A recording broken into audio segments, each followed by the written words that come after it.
Hello my dear students, आज हम पढ़ेंगे वर्णों का उच्चारण का स्थान। ठीक है, अलग अलग वर्णों का उच्चारण अलग अलग स्थान से मुख के अलग अलग भाग से होते हैं।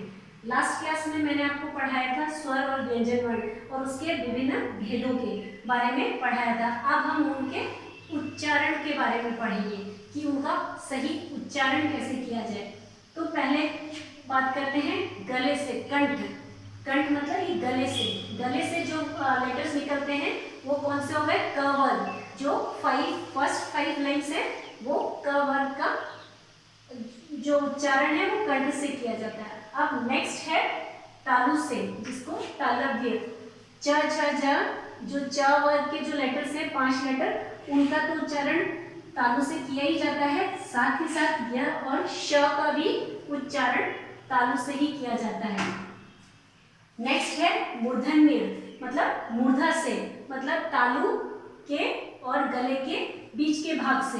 वह लेटर्स क्या है? ट वर्ग के सारे लेटर्स, उसके साथ ही ढ़, ढ और श, ये लेटर्स को मूर्धा भाग से बोला जाता है।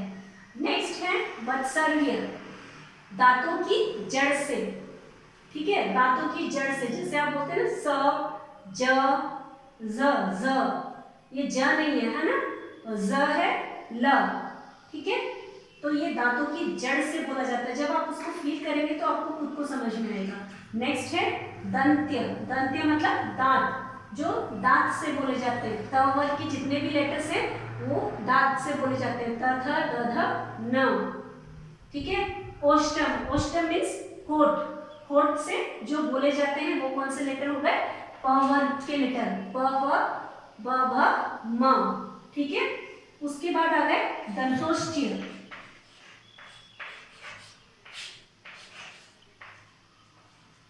जो नीचे के होठ और ऊपर के दांत से बोले जाते हैं। वो कौन से लेटर हो गए? व और फ। ये जो नुक्ता लगा हुआ है, ये जो बिंदी लगाते हैं इसको बोलते हैं नुक्ता, है ना। तो इन सब ये लेटर को होठ के नीचे के भाग और दांत के ऊपर के भाग से बोला जाता है। अब आता है स्वर यंत्र। जो स्वर यंत्र से बोला जाता है वो क्या है? लेटर ह। ह। ठीक है, अब नेक्स्ट है नासिका से प्रयोग होने वाले शब्द। जो लेटर्स हैं वो कौन कौन से हैं? जो नाक से बोले जाते हैं। नासिका मतलब नाक से। जो भी ये जितने भी पांचों वर्ग हैं हम लोग के स्पर्श व्यंजन जो पढ़ाए थे मैंने आपके, उसके पांचवा लेटर जितने भी हैं, मतलब अण, न, म, जो कि नाक से बोले जाते हैं। आई थिंक ये सबको समझ में आया है। Is it clear? अब आगे पढ़ेंगे श्वास की मात्रा के आधार पर व्यंजन वर्ण। तो श्वास के आधार पर, जिसमें कम श्वास बोलने में कम श्वास की आवश्यकता होती है, उसे कहते हैं अल्प प्राण व्यंजन। और दूसरा आ जाता है हमारा भेद इसका महाप्राण व्यंजन, जिसको बोलने में अधिक श्वास की आवश्यकता होती है। ये लेटर कौन कौन से होते हैं? वो होते हैं जो हमारे मैंने पढ़ाए थे व्यंजन वर्ण के 5 वर्ग, क वर्ग, च वर्ग, ट वर्ग, ट वर्ग और प वर्ग। ये जो 5 वर्ग थे, इनके जो पहला मतलब एक एग्जांपल देती हूँ, फिर तीसरा और पांचवा लेटर, मतलब जैसे कि क का क्या पहला, क वर्ग का पहला लेटर कौन सा? क। फिर ख ग,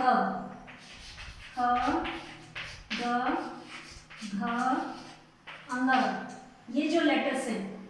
ठीक है, तो इसका मतलब पहला लेटर, तीसरा लेटर और पांचवा लेटर, ये जो लेटर हैं और जितने भी वर्ग हैं, च वर्ग, ट वर्ग, त वर्ग और आपका प वर्ग, इसके जो फर्स्ट लेटर, थर्ड लेटर और फिफ्थ लेटर, इनको अल्प प्राण व्यंजन के तरह प्रयोग किए जाते हैं। उसके अलावा कौन से लेटर्स हैं?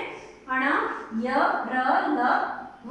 इनमें कम श्वास की आवश्यकता पड़ती है। नेक्स्ट है महाप्राण व्यंजन, जिसको बोलने में अधिक श्वास की आवश्यकता होती है। वो लेटर कौन से हो गए?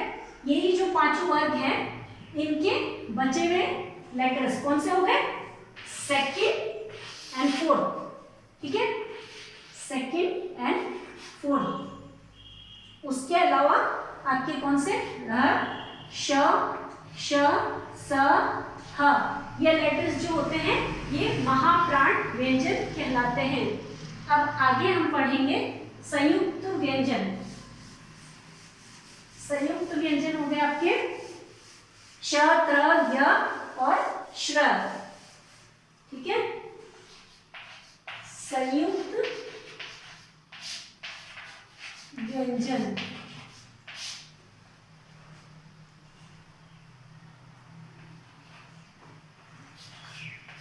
श, इससे लेटर एक शब्द बनाते हैं क्षमा। क्षमा नहीं होता है, बहुत सारी जगह बच्चे उच्चारण करते हैं छ या श, कुछ भी बोलते हैं, पर इसमें क और श का प्रयोग होता है, इसलिए क्षमा, क्षमा, ठीक है ना। कक्षा, कक्षा है ना, कक्षा, इसमें भी श का प्रयोग होता है। नेक्स्ट है त्र, त्र से आपका त्रिकोण, क्या है त्रिकोण, ये त्रिकोण आपका तीन भुजाओं वाला मतलब ट्रायंगल, श, त्र, य एंड श्र। श्र से श्रम, य से ज्ञानी और ये श्रम। मतलब जो शब्द दो या दो से अधिक व्यंजनों से मिलकर बने होते हैं उसे हम क्या कहते हैं, संयुक्त व्यंजन। इनका स्वतंत्र प्रयोग इस प्रकार से होता है। अब हम बात करेंगे द्वित्व व्यंजन की।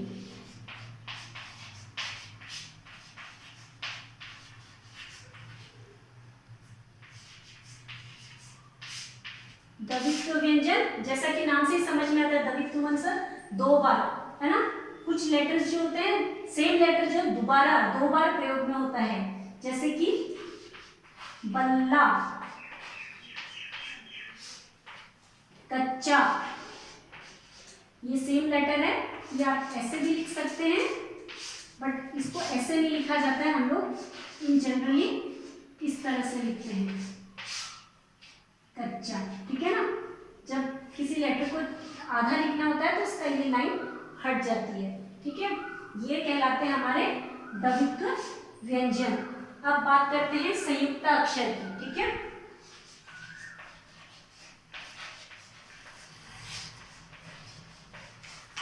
संयुक्त अक्षर में क्या है, आपका एक व्यंजन तो आपका स्वर रहित होता है और दूसरा व्यंजन स्वर सहित होता है, तो वो कहलाते हैं संयुक्त अक्षर। इसके उदाहरण लेते हैं हम लोग, जैसे विद्या, आप लिखते हैं ना विद्या, आधा द और य, इसमें क्या है, इसमें स्वर नहीं है और इसमें स्वर है, तो ये क्या कहलाते हैं, संयुक्त अक्षर। अब बात करते हैं नुक्ता। मैंने पहले भी बताया आपको, नुक्ता मतलब ये जो लेटर के नीचे बिंदी लगा हुआ रहता है ना, जैसे ज, ख, मतलब ये गले से बोले जाते हैं थोड़े से, और ये प्राय अंग्रेजी शब्दों के या उर्दू शब्दों के उसमें ज्यादातर उसी में प्रयोग किए जाते हैं। इसका उच्चारण किसकी तरह से होता है, ज, अंग्रेजी के जेड की तरह और अंग्रेजी के फ की तरह, सॉरी एफ की तरह होता है, ठीक है। जैसे जिराफ, जिराफ नहीं होता है ना, इसका ऐसे लिखेंगे तो ज बोलेंगे सिर्फ, और अगर बिंदी लगा दूंगी तो क्या हो जाएगा, ज, है ना। और ऐसे हम लोग क्या करते हैं, ज बोलते हैं और ऐसे ज, जिराफ, ठीक है। यहां तक सबको समझ में आए। अब आगे हम पढ़ेंगे वर्ण विग्रह। वर्ण विग्रह क्या है, वर्ण विग्रह आपका वर्णों को तोड़ना, वर्ण विग्रह।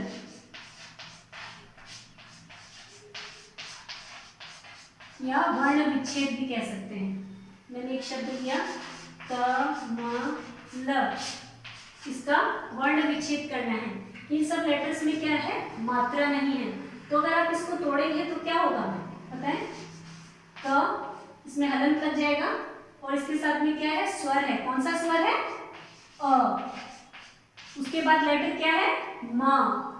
म में से अगर स्वर निकाल दिया जाए तो क्या हो जाएगा, ये इस तरह से हो जाएगा, इसके नीचे हलंत लग जाएगा। और कौन सा स्वर है, अ।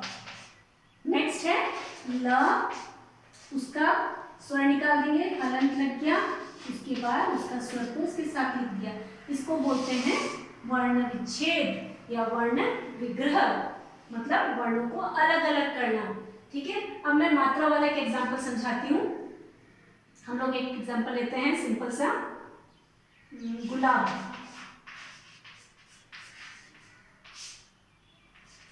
ठीक है, ग में क्या है, अगर हमने कौन सा ये स्वर निकाल दिया है तो क्या हो गया, इसके साथ कौन सा स्वर है, ऊ। ठीक है, उसके बाद कौन सा लेटर है, ल। ल में से कौन सा स्वर है, आ। और ब में कौन सा स्वर है, अ, क्योंकि इसकी कोई मात्रा नहीं है, तो ये हो गया वर्ण विच्छेद। इसी तरह से हम बात करते हैं अब, अगर इसको मिला दिया जाए, इसका जस्ट उल्टा कर दिया जाए, मैं आपके सामने ये लिख देती हूँ और मैं कहती हूँ कि आप मिलाकर लिखो, तो इसको क्या कहेंगे, वर्ण मेल। वर्णों का मेल से जो शब्द बन जाएगा, तो ये इसका जस्ट उल्टा हो गया। आई थिंक ये आपका चैप्टर क्लियर है और कोई भी चीज इसमें रहा नहीं है। एक चीज और बता सकती हूँ मैं, जैसे र का जो प्रयोग होता है वो अलग अलग तरह से होता है। वो किस तरह से, जैसे कि आप पढ़ते हैं र, है ना, एक आपकी र तो नॉर्मल जो सिंपल र लिखते हैं वो र हो गया। दूसरा आपका हो गया जैसे ट्रक, इसमें लिख आते हैं जैसे कर्म, और ये क्या हो गया, क्रम, इसमें भी र है। ठीक है, तो ये र के अलग अलग रूप हैं। इसका भी हम अब नेक्स्ट वीडियो में मैं आपको बताऊंगी। Thank you, bye bye, take care.